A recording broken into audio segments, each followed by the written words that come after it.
आपके इस वक्त ब्रेकिंग न्यूज दे रहे हैं TNN डिजिटल से बराह रास्त। एक साल में बिजली महंगी होने के तमाम रिकॉर्ड टूट गए। अब इंतहाई कम बिजली इस्तेमाल करने वाले सार्फिन को भी हज़ारों रुपए बिल अदा करना होगा। नेपरा ने बिजली का बुनियादी टैरिफ तकरीबन 30 रुपए मुकर्रर किया है। तमाम चार्जेस और टैक्सेस शामिल करने से फी यूनिट बिजली की कीमत कहीं ज़्यादा होगी। फी यूनिट बुनियादी टैरिफ 29 रुपए 78 पैसे हो जाने के बाद टैक्सेस और दीगर चार्जेस शामिल करने से बिजली का एक यूनिट 50 रुपए से भी ज़ायद की कीमत का हो जाएगा।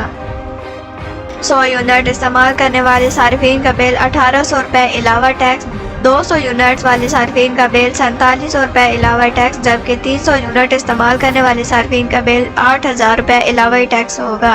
जबकि टैक्सेस और दीगर चार्जेस शामिल करने से बिल मजीद बढ़ जाएंगे।